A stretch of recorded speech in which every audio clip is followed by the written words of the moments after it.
Welcome to Novelist Spotlight. This is Mike Consol, your host. Two quick things before introducing you to my guest. First, I encourage you to subscribe to this podcast by clicking on the follow button and also clicking on the bell icon so you are alerted to each new edition of the program. Second, in addition to being the producer of this podcast and interviewing novelists, I am a novelist myself. I've written 4 books, 3 novels, and 1 short story collection. In the episode notes, you will find a short link to my Amazon page and all 4 of those titles. Now, on with our program. In the spotlight is Janice Deal. She is the author of 2 novels titled The Blue Door and The Sound of Rabbits, and 2 short story collections titled The Decline of Pigeons and a linked collection titled Strange Attractors. The Decline of Pigeons was a Flannery O'Connor Award finalist.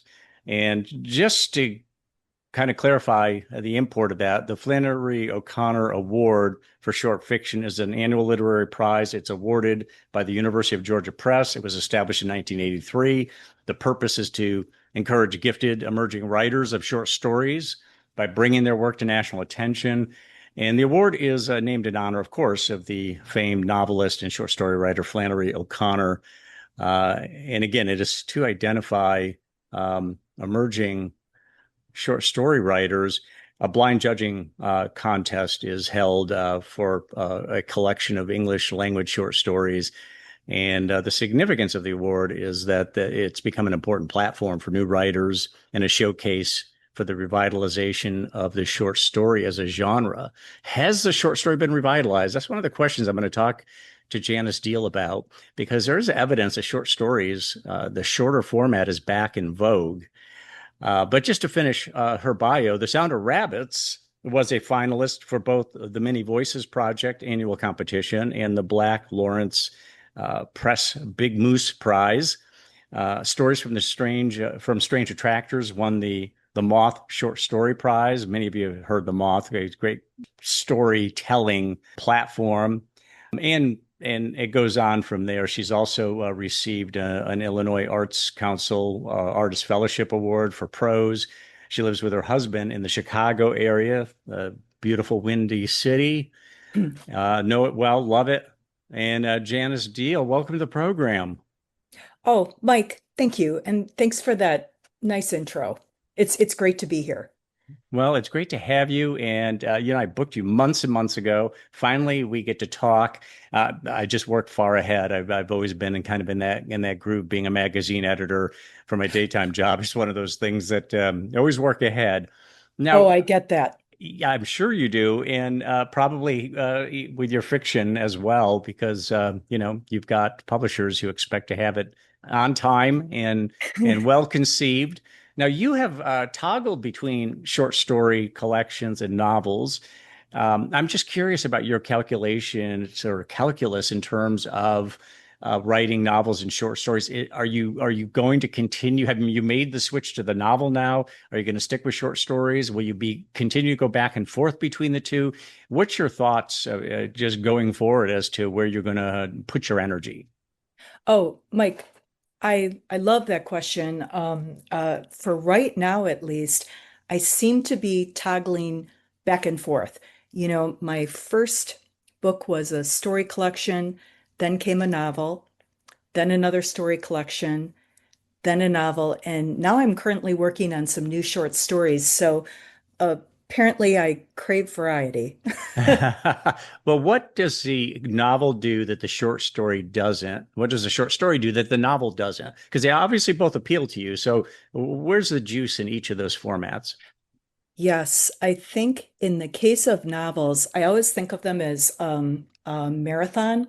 It's like spending a lot of time with a project, and with the 2 experiences I've had, it has given me the freedom or the latitude to really dig deep in a single character. In fact, the main character of my novel, The Blue Door, my most recent book from New Door Books, that was a character that first appeared in a couple of short stories in my Strange Attractors collection. And apparently, her name's Flo, and apparently she was continuing to live in my brain pan because when I finished those stories, she still had something to say. And I got to spend a lot of time with her on this novel. So, yes, novel, a marathon, short stories, I think of as more of a sprint in that, just because of the smaller footprint, you can finish a short story conceivably in a shorter amount of time, send it out to a literary magazine, hopefully get it published. And then eventually, the hope is that one can compile a number of stories into a collection. But it's that kind of immediate, or more immediate, I should say, gratification. I also love what short stories allow me to explore. I really like, okay, like in a novel, it's a very clear arc, and readers are spending time with these characters for hundreds of pages. There's that sense, at least for me, that I kind of need to stick the landing and answer some questions. With a short story, I think of them, they can be more like capturing moments in time. So you get to the end of a short story and there's an openness there. It's okay, this is where we are in this moment. This character, what happens tomorrow, what happens next year, it could go either way, but we're capturing this very present moment right now. And there's a mindfulness to that really appeals to me. A mindfulness and also it sounds like what you're suggesting is an open ending. You're leaving room for Yes. interpretation from the reader, which, this is one of the arguments I have with my wife consistently. When we go to the movies, I love an open ending where we have something to talk about when it's over, or when, the end of a novel comes along and it's like, well, nothing was resolved. Well, it was resolved, but they didn't do all the work for you. They respected your intelligence and your insight to come up Yes. with a some conclusions here. And oh my gosh, Mike, exactly what you say, because sometimes I feel like short stories are a little bit more like life. You know, um, Something happens, good or bad, and then things change and they change again. I mean, there's an open-endedness to life. We achieve Hmm. certain things, we experience certain losses, and life rolls on. I don't know if I'm articulating this No, very well, but you are, it's and that openness you're that, making me think of this fellow who was on the Long Now Foundation. He was interviewed on there, and he was saying how life is always falling apart and coming back together. It's never just a smooth line. yes, It's never. There's always loose threads. Nothing's ever neat and tidy. It's always no, falling apart and coming back together. So in that regard, what you're talking about is much more like real life, that, hey, look, it's not that easy. It's not that simple. And nothing is ever totally concluded unless, and even yes, death is not a conclusion unless somebody just believes it's oblivion. You just cease to exist. If you believe there's yes. anything, any kind of interpretation of a metaphysical realm, then there's still questions that are pending. Oh my gosh. And oh, Mike, I cannot believe that you mentioned just the concept of death because I've been reading Pima Chodron, and there's her recent book. It's called How You Live is How You Die. And her premise, I don't know if you've read it, but her premise is, there's the big arc in our lives. We're born, we live, we die. But in that living, there are a series of births and deaths, births and deaths, births Mhm. and deaths. And gosh, I feel like short stories capture that. Yeah. Now, one of the reasons I pivoted over to short stories, and I feel like that's the channel I'm going to remain in, is I come up, there's a lot of ideas I want to explore, and Yeah. I'm not going to live long enough to do that in a novel format because I've got way too many. I've got a file with dozens of ideas. Not that all of them would pass muster. You know how you start to write on an idea and it either gets some lift or it kind of Yes. extinguishes itself. It's just kind of like it's not working. That's fine. I'll just throw it to the floor and move on to something else. But I suspect there might be some of that. You are cross-pollinating with between your short stories and your novels. You were just explaining how the characters cross over or have new life in one format or the other. And Yes, but you also strike me as somebody who you might have a lot of different ideas, and they don't all fit. You can't consolidate them all in a novel, but a story collection of 10 or exactly. 20 stories, you've knocked off a whole spate of them. Oh my gosh, Mike, exactly. And don't get me wrong, I really enjoy the process of novel writing, but there is something about writing short stories. Everything you just said, like you, I kind of keep a file of ideas, snippets of conversation I hear, blah, blah, blah. And you can try something, and if it's not working, eh, you know, 2 days of work, you put it aside. But how heartbreaking to spend 6 months on a novel and then Yes. realize, oh, it's really not, this is a dead end. You have to go in a different direction. Yeah. The first two novels I ever wrote, which never got published because I wrote myself into a corner, but it's exactly what you're talking about, where it I was get kind of that. like I spent months and months, and it's like I just, I have nowhere to go with this. I've written myself into a corner, so that's the end of that. Um, so that's just one of those frustrating things about writing at times.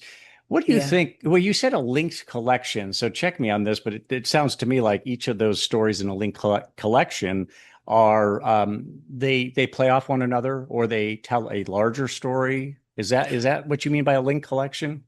I think, let's see, that's a really good question. Let me think about this. It The was a long the time ago link that you probably wrote the bio, so you're thinking, what did I mean by that? But I just really loved what you said. I think that the link in these stories, the really most overt link, is they're all set in a fictional town called Ephraim. And at different times, not like, there's no stories from the 19th century in there, but at different times in this town's life or history, and some characters do cross paths with each other, and some characters only in one story they might see graffiti or a reference to another character and they never meet them. Or and actually that was how the process of writing this book, these stories began, is I was starting with one short story. I made up this town, and then there was a character, a very secondary character who actually was dead in the first story. And I was like, wow, what's his deal? And so I started writing a second story to explore this guy's story. And he actually was, though alive, still a secondary character in the second piece. But then that prompted the main character in that story sits down on a bench with a plaque on it, one of those commemorative plaques, and she's imagining who this person might be. And so then I asked myself, who is this guy? And so in the third story, that's how I explored him. And at that point, Mike, I was like, okay, I guess I have a linked collection. They're all set in Ephraim. So, Ephraim, that's right. And you even created a map. You created a map of yes. the town. Uh, Now, tell me, Ephraim is not, was the map necessary, or was it a something that just motivated you, or something that you felt like was um, just enriched the stories? Because Ephraim's not a big place, right? It's a small No, it's place. very small and made up. I think what happened was I had a sort of map in my head as I was writing one story after another. I was kind of orienting these characters in different places throughout Ephraim. And so I had a general idea in my head. And while all this was going on, while I was working on these stories, my husband David and I, we were in New York City, and there was a Tolkien exhibit that we went to while we were there. And of course, oh my goodness, the king of world building and this exhibit. Oh man, Mike, it was amazing. Mhm. They had, he had as part of his world building drawn these elaborate, beautiful maps of these places that he had created. And that just kind of, we left the exhibit, but those images stayed with me. And I was so delighted by the idea of getting so immersed in a place. It made it that much more real. And so after I had completed what I thought was all the stories I was going to write in this collection, I just asked a good friend of mine who participated, thanks to Doug and New Door and Miriam, participated in creating the covers for both the Blue Door and Strange Attractors. And his name is John. John's a graphic designer. And I just, he and I work together a lot. And I was like, John, I've written these stories. If I draw a map, can you like make it look good? And he was like, yes, yes, I can. And so Mhm. he creates this map. And Mike, it was kind of fun because I had to go back to the 11 stories and I felt a little bit of anxiety because I thought, these stories were all written at different times over a period of years. And the map was living in my head, but are there going to be these weird inconsistencies? And there were some, like a street was named two different things, or I had the Walmart on one end of town and not the other. So I had to do some tweaks in the stories, but I was actually gratified by how well it had hung together. And it also, just as the author, it immersed me even more deeply in this place. And so when New Door spiked an interest in the book, I was like, oh, and can we include the map? And Doug was like, yes, yes, we can. So I Mhm. was really happy. Um, so yeah, it obviously served a purpose for you in pulling things together, and complicated things a little bit, but that was just some simple adjustments you had to make. Maybe not so simple, but you made those adjustments.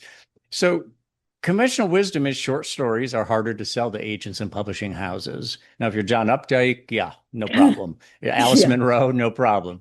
Yes. But for the rest of us mortals, it's hard to sell a short story collection.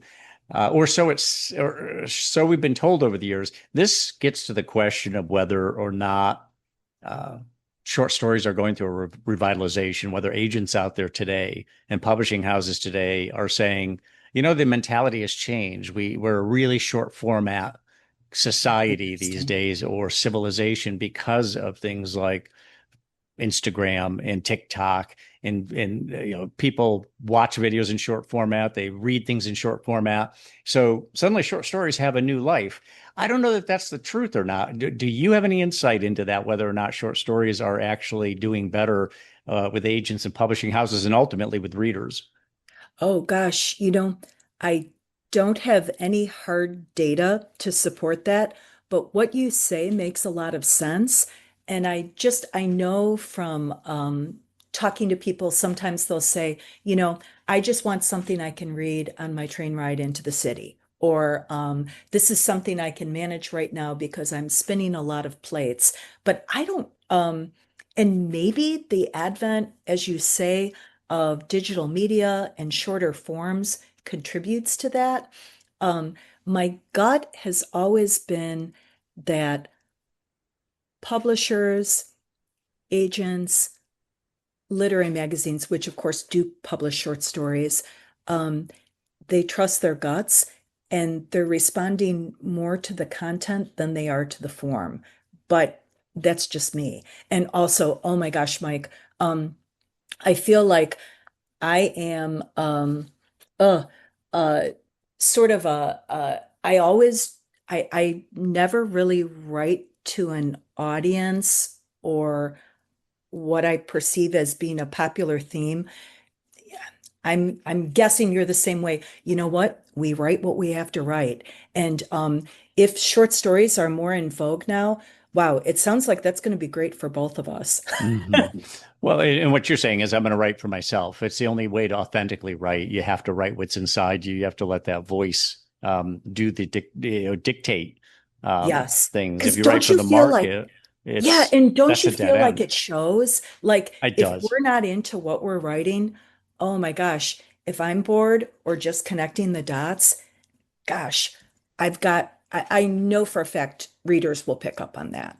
Well, and I think we also pick up on it in that the first two or three things I wrote, I felt like, I feel like I'm trying to sound like a novelist, like I'm trying to sound like the people who are out there rather Yep. than myself. And this isn't really how to express it, but I'm not trusting my own expression. I'm not trusting it. And the truth is, the only thing that's really sustainable, I think, over time is to, unless you're just very successful and you're making money at it, and that just keeps you, coming to work with the lunch bucket and getting it Yeah. done because you want the money, then I think that it really has to do with it's not sustainable unless it's like this is my voice, this is my expression, and this is feeding my soul. Yes. And oh my gosh, and that, that begs the question, like you were mentioning earlier, loving movies. And I know like David and I, we love movies, we love music, and we love reading, of course.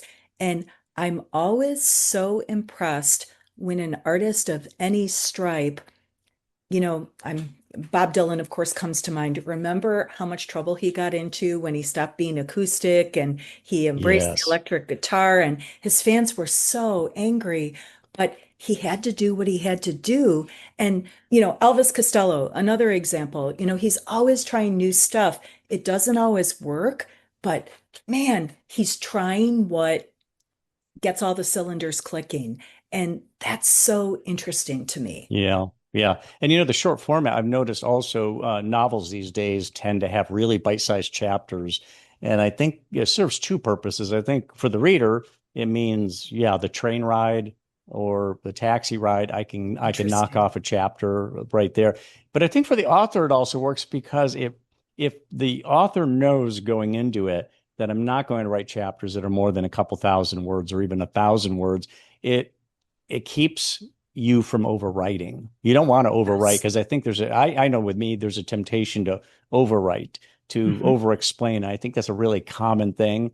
And I think but Oh, Mike, I'm so nonetheless, sorry. You I dropped think, out for a sec. I think Um, that I'm getting some signals on my laptop that I'm not being heard, or am I? Can you hear okay, you me? just dropped out for a moment, but now you're back. Okay. Okay. There we go. Um, at any rate, um, what characteristic do you possess that you feel what is indispensable to being a writer or made you become a writer? Maybe it's a characteristic that you have that is what led you to become a writer. What do you think about that? I think the first word that comes to mind is curiosity. I'm really curious about what makes humans do what they do, including myself. So I would start with that. And I think I also, and this is something more as I've gotten older, I do have a lot of compassion for the human condition. Um, you know, uh, Life is complicated, and people do the best they can with the tools and data they have at any given time. And sometimes things can go spectacularly awry. And as you and I both know, in fiction, it works better if things do go spectacularly awry because if everybody has all their ducks in a row, there's not much of a story. But yeah, I'd say curiosity and compassion. Hmm. How long have you been writing? When did you know that you wanted to write, or when did you discover that you had a passion for it? I think of myself as kind of a late bloomer. Uh, the old chestnut story goes, I was in undergrad. I took a fiction writing class because I loved to read, and I was getting a fine grade in the class, but I dropped out. I dropped the class because I felt like at 18 or whatever I was, I didn't feel like I really had much to say. And then fast forward 10 years, I was working at a travel magazine. I was a writer and an editor. And just through my employer, I got to take a class at Northwestern University here in Chicago, a journalism class. And oh my gosh, Mike, it was so fun to be back in school. And so I took this class, it went great. And then after that wrapped up, I thought maybe I just want to take a class for fun, for me. And so I signed up for a fiction class, and apparently I'd done some living in the previous decade because it clicked. And I had a fabulous instructor, Fred Schaefer, who is still a dear friend. Um, I started writing short stories. It was a short story class. And when the class wrapped up, he invited me to be part of a story workshop he runs out of his home. And so I joined the short story workshop and I never looked back. I've been writing ever since. So I guess for me, it was as many things in life, I guess it was a matter of timing. Yeah. Um, just how do you describe what you do when you're at the coffee house or a cocktail party and you tell somebody you're a writer? Um, what do you write? Oftentimes, and you're not going to Yes. say I'm a detective novelist or I write crime, Yeah. legal thrillers. You don't have a genre really. I don't think you have a genre, but you tell me how do you describe what you do when somebody asks what kind of writing do you do? I usually say, you know what? I write short stories, I write novels. I'd call it literary fiction. Literary fiction. Yep. Yeah. Yeah. That's And that is a what I'd call it. broad category, but it kind of But it covers gets you all out of the genre and it bases. gets you out of the kind of the heavily plot driven book where it's not Yes. even so much about the writing of the characters, it's just the storyline and everything is subservient to that.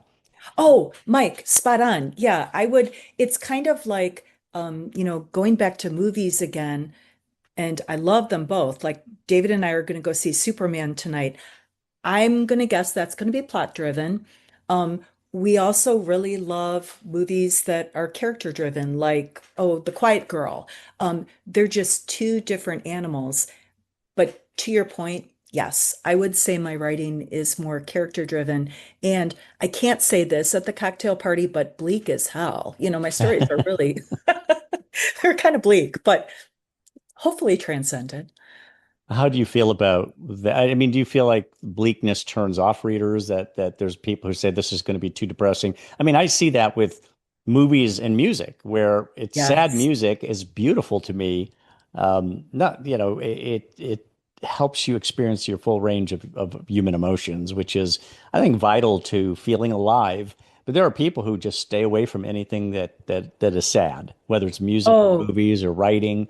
What do you think about yes. that? I think it's what each individual human is looking for in art. Like if they have just come home from a challenging day at work and they just want some comfort food, maybe they just want something that uplifts them or takes them to a completely different place. Or, like, okay, case in point, because I like it all, honestly. And David and I are watching, I don't know if you watch the show The Gilded Age. It's by the Downton Abbey guy. And Mike, there's Carrie Coon, first of all, she's amazing.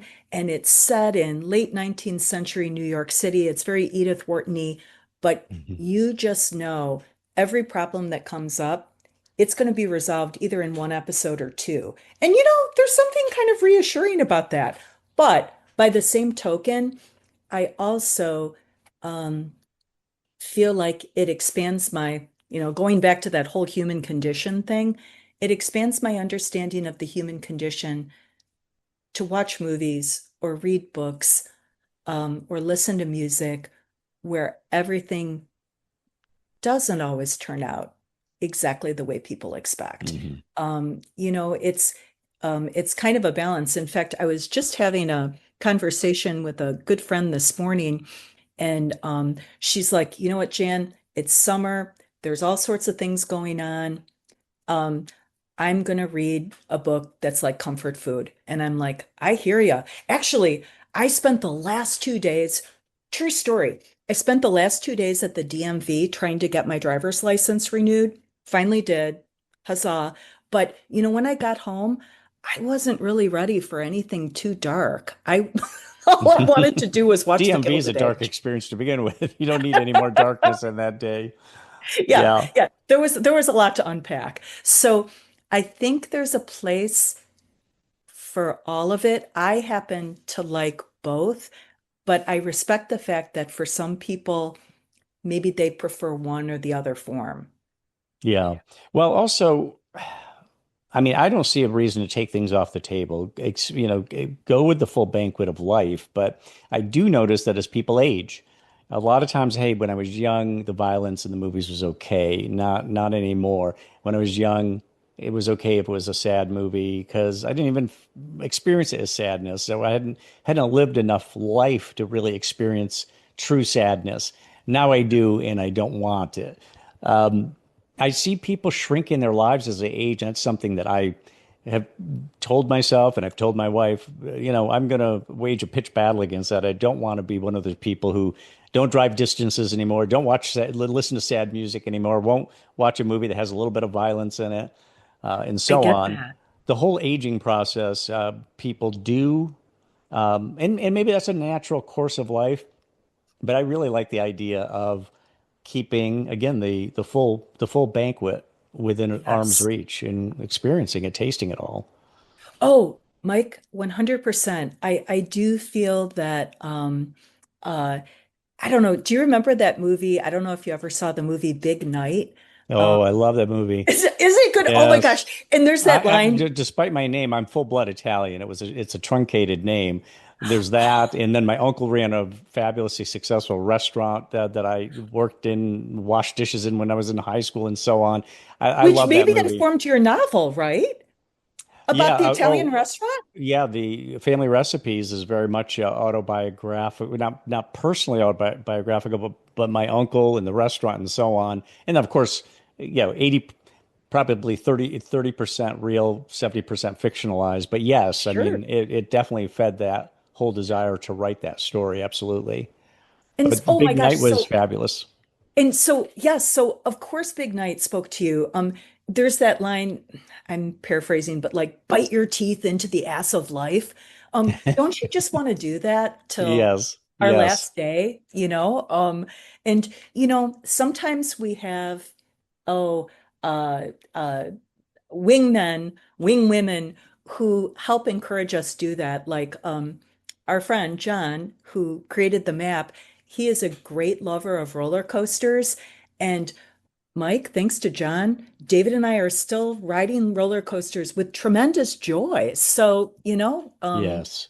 yeah, Oh, and that's very much yeah, that's another example of something people give up, or they never yes, do. They just I can't do it, my stomach can't handle it, or whatever. And sometimes there is the motion sickness and all that, but that's another thing that people just kind of give up. I do want to point out that in Big Night, there is that scene where the brother is making an omelet and the other brother, I'm not giving anything away by saying this for our listeners. yeah, This is not a spoiler alert, but it's a beautiful scene. There's a lot of conflict between the brothers during the movie, but one brother at the end, after what had been a lot of conflict, making an omelet, the other brother walks in. He cuts that omelet in half, gives half of it to his brother. They sit side by side, and as they're eating, one brother puts an arm around the other brother. That whole falling apart and coming together again, or that whole thing that we've yes, experienced. We've experienced, a lot of life's cacophony, but you know what? We're brothers, and there's just the connection there, that connectivity that yes. really made that movie special. Oh, agreed. And I think it gets to the heart of just how complicated humans can be. We have our conflicts, but there is always that ebb and flow, that birth and death, that can take place in relationships and situations. And I find that very hopeful. I'm glad you brought up relationships because I just heard this relationship coach the other day. I run across these things sometimes on Instagram or TikTok, and she said you can tell the health of a relationship by the way people make up. You don't believe the Yes. idea that you never fight. Don't believe, there's a lot of other things we measure by, but it's being able to make up after there's a wrinkle in the relationship. You have a fight, and there's a Yes. comfort in even making up because you trust one another. You trust that Oh, one another is going to be there, and you trust that the person is going to you're going to deal with each other fairly, oh, which is critical. absolutely. That emotional trust.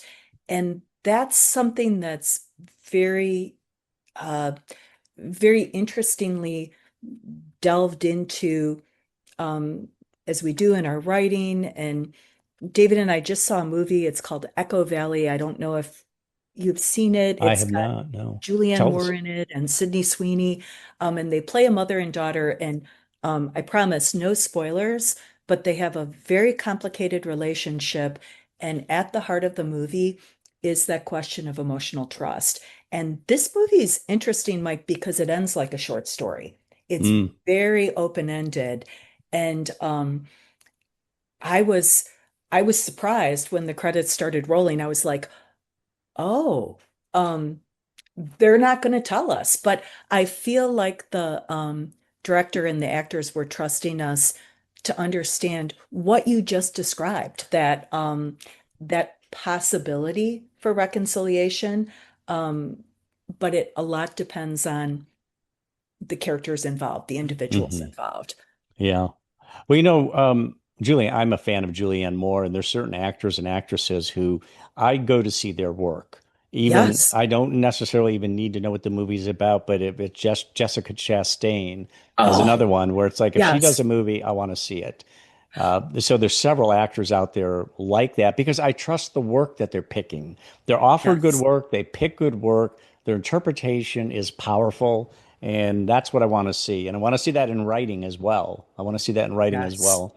I want to jump back for a minute because when we were talking about short stories, I was going to mention, I thought a seminal event in modern short story writing was when 10th of December hit number one on the New York Times bestseller list, a short Oh, story collection from George Saunders.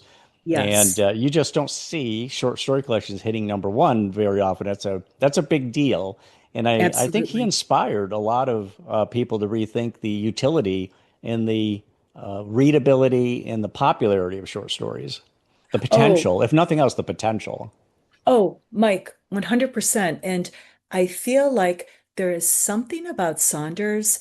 He is obviously insanely intelligent, very compassionate in his work, but also wickedly funny. It's a really great cocktail that I think made his work appealing to a broad audience. Hmm.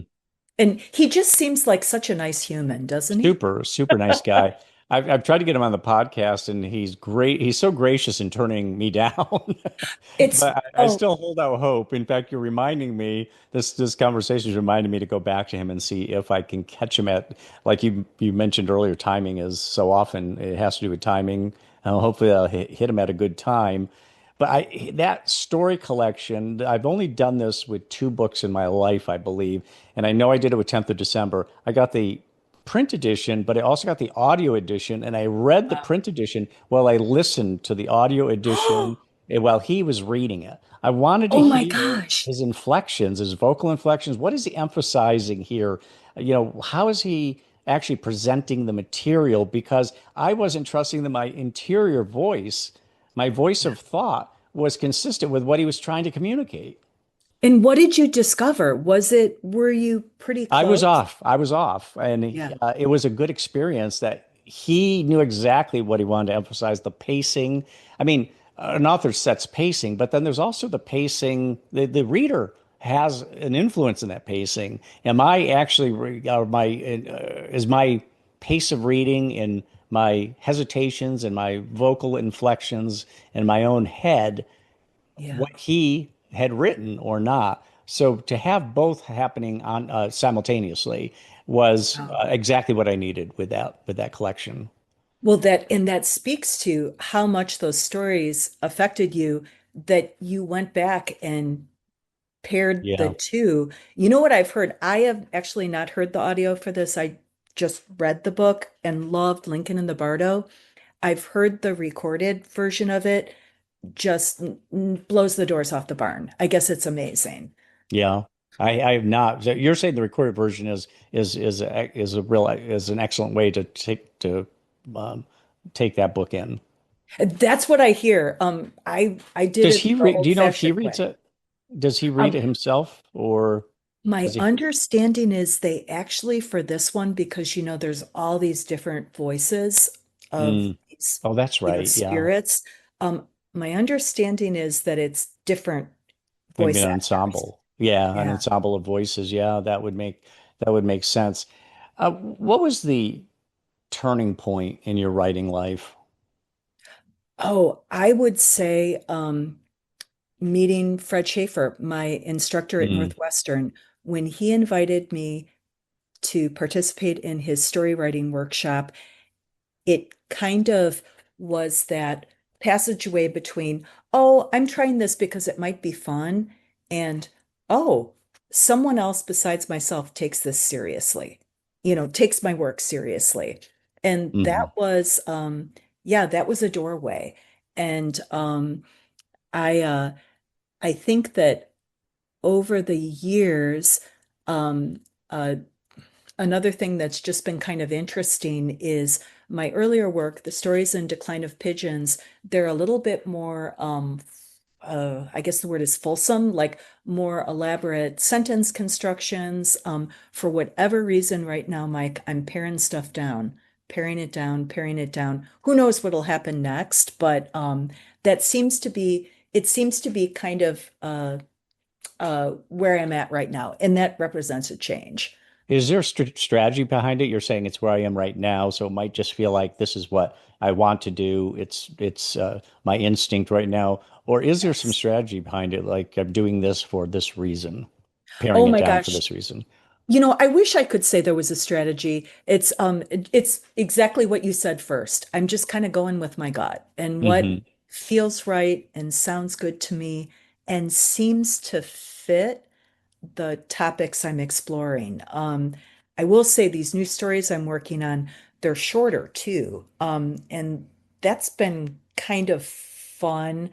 And I think what I like is the challenge of covering the ground I want to cover in a really compact fashion. Like, Mike, I don't Hmm. write poetry. I love poetry, don't write it. And one of the things I love about it is the economy. Like how Yeah. so few, like when you choose a word, when the writer chooses a word, man, it better be perfect, you know? Yes. And I've I been love that. influenced.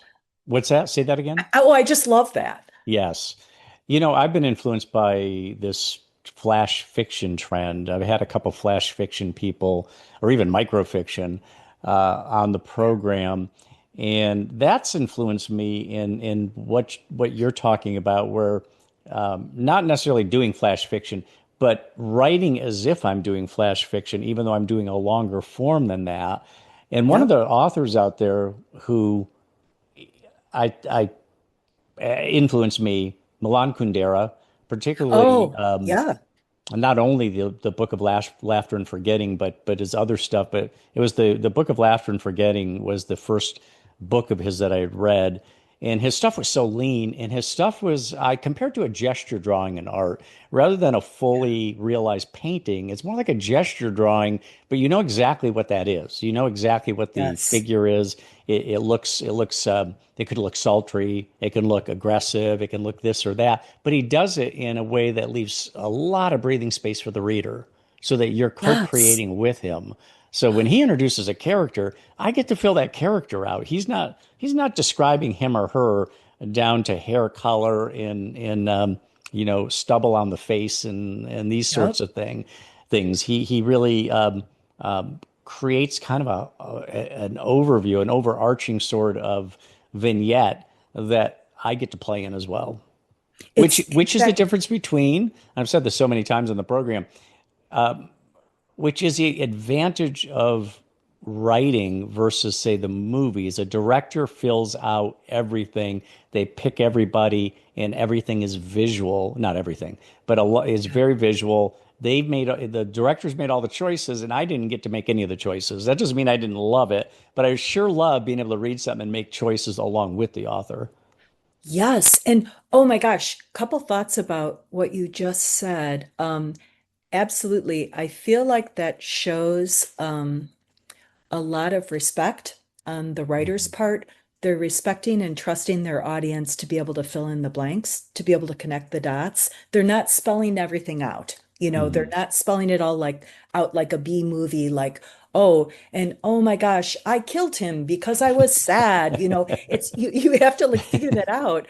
And the other thing that I think is really humbling as an author is when it's spare like that, when there's a lot of white space, at first blush, it could seem like it's really easy.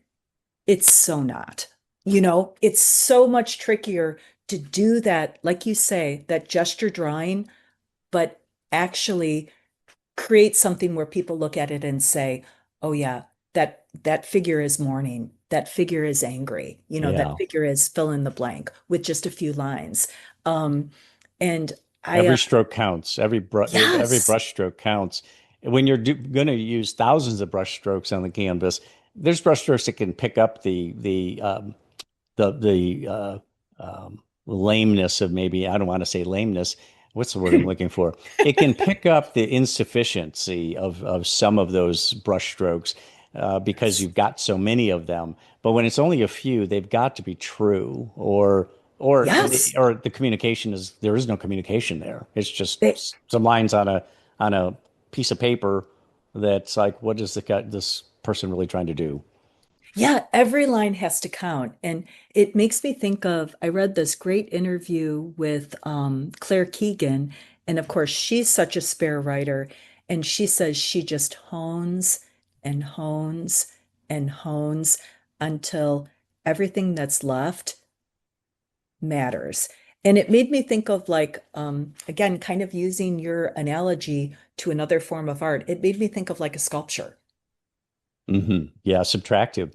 And that's really right. Not all writing subtractive, but I think the best writing is subtractive, because you have to. Julia Cameron talks about laying track. You need to produce volume. Yeah. Do your morning pages. Um, uh, lay a track when you're writing something, because you're getting out of your own way. You're allowing yourself to flow, and the best Yep. stuff's going to come out. But then it's critical that you pare away the dross and leave Yes. just the I don't want to say skeleton, because you want flesh on the bones too, obviously. But what the way you just explained it, what she said, that she would, basically reductionism until there's nothing to reduce anymore. Everything is telling.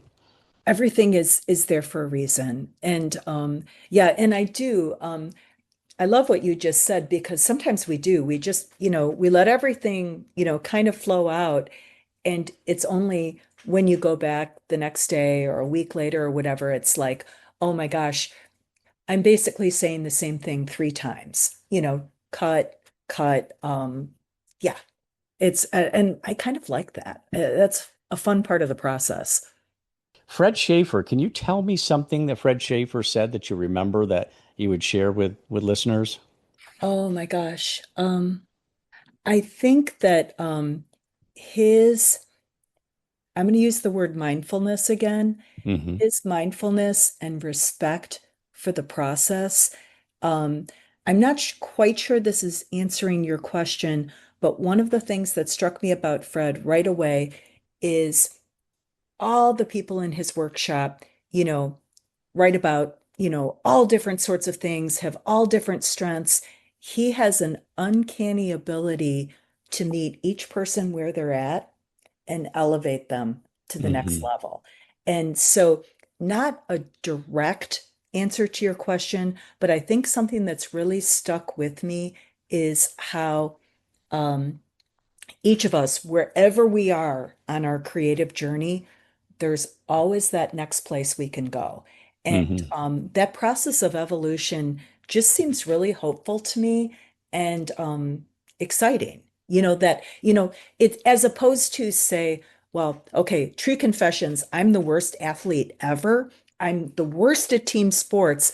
But, fortunately, one thing about athleticism, if you're a great baseball player, you might not be as good in your 40s as you were in your 20s. I think writing is the opposite. I think the Hmm. more life experience we accrue, the more humans we interact with, the more experiences we have, that gives us a richness and a hopefulness that we can just get better and better. Yeah, I agree. I agree. It's very compatible with aging and experience. So, Yes, just as you exactly. say, who are some of the authors who influenced you? Are there two or three in particular you might name that were big influences on you? Oh, absolutely. I would say Flannery O'Connor. I've always loved her work.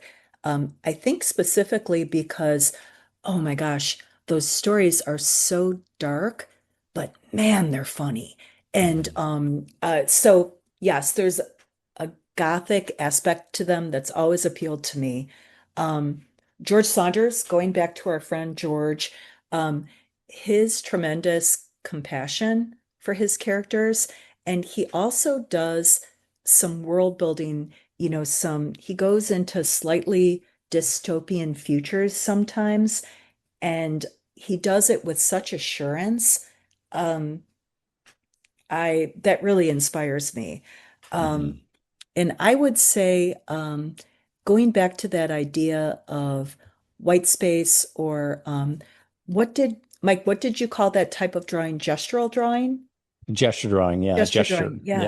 yeah. When I was in college, a friend gave me a copy of Raymond Carver's book, Will You Please Be Quiet, Please? And on the surface, those stories seem so simple, but oh my gosh, there's volumes there. And I think his um, exploration of the lives of very everyday characters, and he had such compassion for them. That's been a really grounding influence for me from the get-go. Yeah, I've read Raymond Carver too. He's mastered the short story, and spareness. Yes. He's a spare writer. Um, so let's talk about your writing regimen. When you're writing, Janice, what are you a morning writer? Are you up at 5, the cup of coffee, the writing? Do you go to coffee houses, move around when you write? Are you an evening writer? Talk about how you work. Oh, yes. I would say I'm definitely a morning or early afternoon writer, at least when it comes to creating new material. That's when I've got the edge. I'm sharper. Later in the day, I can totally edit. I can do read throughs. Um, I can read, do research for a story or uh, maybe read a book that's going to put me in the right headspace. But morning is the time, and I generally a few weeks, maybe twice a month, I sit down and I kind of plot out, you know, what days might I have the bandwidth to do work on this story? Right now, when I'm working on, I'm kind of in the short story headspace right now. I've got a few stories going at different stages of development. So I'll sit down and I'll kind of plot out like, oh, this day, I've got some other editing to do, or I've got to go to the dentist, or blah, blah, blah. But I have 2 hours in there, but it's late afternoon. So I'm going to be working on this story because it's pretty far along. Couple weeks ago, I knew I have two really good friends. Couple times a year, we'll go for a couple of days to an Airbnb. We've all got different writing projects, and all we do, Mike, is hike, write, and eat good food. And so I knew looking at my schedule, when that trip was coming up, I was like, okay, I've got 2 days in there when I can start something new. So I kind of plan it that way. Sometimes I'll meet friends at a coffee house and we'll work and chat. Um, and sometimes I'm literally just sitting on the couch with our cats and they're vibing with me and I'm working there. Do you ever listen to music or any sound, or are you a person who wants to observe silence while you're writing? Oh, I no, I actually love music when I'm working. Usually when I'm writing something new, I listen to music without words. like Hmm. classical music or instrumental or whatever. But when I'm revising, oh, uh, the world is my oyster. I can listen to anything. Right. Yeah, I had a gal in the program who she actually created a writing soundtrack. She had certain songs that put her in the mind space for writing, which I thought was interesting. I'm sure that Oh, she yes. reformulates that over time, but Oh my yeah. gosh. And I'll bet it changes depending on what she's working on. In fact, oh my gosh, it's cool. It reminds me of um, David Gutowski. He has a website called Large Hearted Boy, and he invites authors to create playlists for their published books. And I've done that a couple times, and it's really, really fun.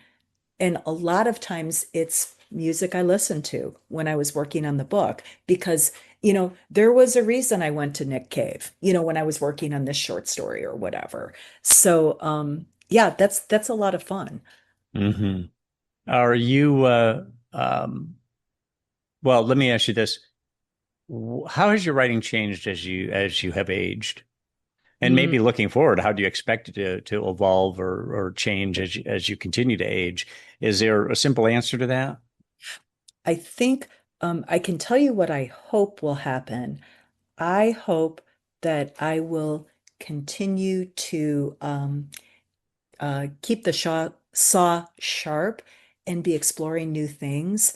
Um, when I wrote The Blue Door, one of the things that made it so fun and interesting to me is I had the main storyline with Flo, but I made a braided narrative and I wove Flo's story with a fairy tale that her mom had told her. And so I had to write the fairy tale and I had to write Flo's story. And Mike, that was so fun for me. It was so different. Right now, these short stories, they're real knee slappers. They're about death, but both metaphorical and literal. And but they're a little bit surreal. They're a little bit batshit crazy. And that's keeping that's making them so interesting and fun for me. Um, I don't know what's going to be interesting or fun or engaging or exciting next. But my hope is that I'll continue to explore and maybe like, Lana Del Rey and Elvis Costello and Bob Dylan, maybe I'll have some missteps in there, but I it'll definitely not be boring. So that is my hope. No, that's what you're working on now. Your current effort is a new short story collection. It sounds like you're writing some short stories, and I think you had said that you hope that you're going to end up with a sufficient number of them that you have another Yes. collection. Yeah. Fingers crossed, man. How far along would you say you are? I mean, are you 30% of the way there, 50%, 70%? Oh, that's a great question. Okay, I'm gonna be all data-y on you. I have several stories underway in different stages of being. One of them actually just came out last week in the Colorado Review. So that Hmm. one, that one's done. Um, I've got about four I'm sending out, and I've got about four that I'm working on. So what is that? Nine stories, but these are short. So I don't know, two-thirds of the way there. Okay, so Way you've there. a lot of progress, a lot of Y- progress. So yeah, well on your way. one hopes, one hopes. Yeah. Um, what would your to the person listening, an aspiring novelist or aspiring short story writer, what would be your writing advice to that person? Oh my gosh. I would say take your work seriously. Don't take yourself too seriously. Um, proceed, I'm kind of thinking of George Saunders, who comes up again and again in this conversation. Hmm. He has a tremendous humility, and I really, really respect that. And he's brilliant. And so it's that idea of um, uh, you're doing what you love, embrace that. Try not to get too bound up in what's popular or uh, take advice with humility and learn from it, and but stay true to what your gut is telling you too. I don't know. That is like a huge mishmash, Mike, but make of that what you will. So, I wanted to ask you also about when you sit down to write, what is your kind of mental state or attitude? And I started asking this question because I had read, it was many years ago now, but read On Writing by Stephen King, Oh my part God, I love memoir. that book. Yes, part memoir, part writing manual. But you might remember that he said you need to bring an attitude to what you do. You have to, when you come to that screen, you have to have an attitude. Yeah. And now that can be a lot of different things. What kind of mindset are you in when you're writing? And I don't know whether you consciously attempt to be in a particular mindset or whether it's just something that happens naturally. What would you think? I mean, Stephen King saying bring an attitude to the screen. Do you do that? And if so, what's that attitude?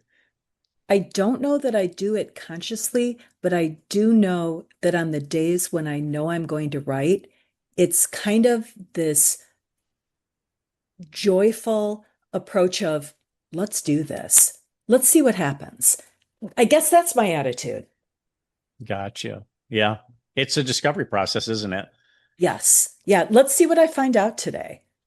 There was a guy who, an artist. My wife was, this was back when I lived in Charlotte, North Carolina, and she was part of the Charlotte Art League. And there was a guy there who talked about you must paint every day. My wife wasn't the hardest working painter at the time, but he was saying Yeah. you must paint every day. And when I went into his space, he had his work lined up across the top. And he said, this is where I started. And you could see this evolution. He had become so much better of a painter. But the thing he said that really struck me, because I experienced the same thing with writing, is he says, I get started on a painting and I'm thinking to myself, this will never work. This is not working. It'll never work. It's just a mess. And he says, I just keep at it and I keep working at it and working at it. And it's like magic. It eventually resolves itself and it comes into relief. And that's exactly what a lot of my writing has been like, where it just Yes. doesn't seem like it's got any shape. It's all a misshapen blob. But as you just keep at it without even not even bringing a strategy to it, just keep the effort going, it suddenly takes shape and suddenly there's clarity. And it's like, wow, Yeah. this is on track. And you can see where all of a sudden it just starts to work. And it's Oh, it's a great experience when that happens. oh my gosh. And part of that, yes, to everything you just said. And part of that is the patience that's required to and a certain openness, because sometimes, you know, uh, we've all read stuff where you can kind of see the writer behind the scenes pulling the strings, like, I'm going to make this happen, I'm going to make this happen. And Hmm. it's so much more um, exciting when it seems more organic. And uh, Hmm.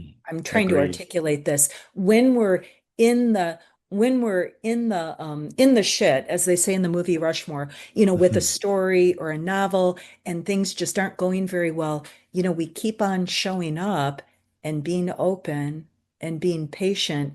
And to your point, it's kind of magical. And it makes me think we have this dear friend and he's an actor and he'll talk about how sometimes at dress rehearsal, it is an absolute mess. And then the opening night happens and it all comes together. So Hmm. maybe what you just described applies to many, if not all, art forms. I think it does. I really do. Yeah. And I remember another way of articulating it. I remember a writing coach who said that writing's an act of faith. You just have to believe Yes. that it will take shape, it will become something meaningful or entertaining or whatever you're gunning for. As long as you just put the work in, just continue to work at it. And Yes. but it is an act of faith because you have to believe that it's going to happen.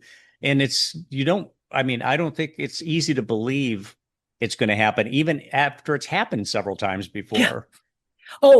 Because there is always that element of, well, what if this time's different? Exactly. Exactly. And that's the time that you throw it away and you Yes. find another idea and you go to work on it. So, And I'm kind of betting, I'm kind of hoping that, maybe in my next lifetime, I'll be one of those writers who just sits down and writes it all in one fell swoop. One can hope, there's right? such a thing. Yeah. I remember Philip Roth said, writing, he said, no matter how long you writing is still difficult. He said, except for maybe John Updike. He said his Yes. stuff just seems like it just flows out of his fingertips. Yeah. Oh my gosh. Seriously. Well, Janice Deal, thank you for coming on the program. This has been, I love your enthusiasm, your passion and enthusiasm for the craft. And I really Oh, appreciate you coming on the program and sharing your thoughts on it. oh, Mike, thank you. It has been such a pleasure. It's just really fun to explore some of these ideas and yeah, I the process is part of the joy. What we were just talking about, you were just doing. You were speaking elliptically, and you had some ums in there and all that, and Yeah. then that's where you start to pare away some blank spots or the ums, or maybe an errant thought here or there. But you were just doing it. You were just doing Yeah. it. Now I could Yeah. edit that down and make you sound more articulate, but I'm not going to do that because you just Oh, darn demonstrated what we you. were talking. Well, you just demonstrated what we were talking about. Because if you went back, if you said, "Well, Mike, let me take another run at Let me this," restate you let this. me restate that, which is exactly what you would do with writing. But this Absolutely. serves as an example of you're putting some raw material out there. The manufacturing process will refine it along the way, but it takes Yes. several, it's not one manufacturing process. It has to go through several iterations before you feel like this is, there's truth and there's accuracy and there's see, I'm doing it There's the right now. gem. Yeah, you're polishing, and polishing until you get something that is ready for the jewelry case. Yeah. Um, anyway, Janice, thanks a million. Really appreciate your time. Oh, thank you so much.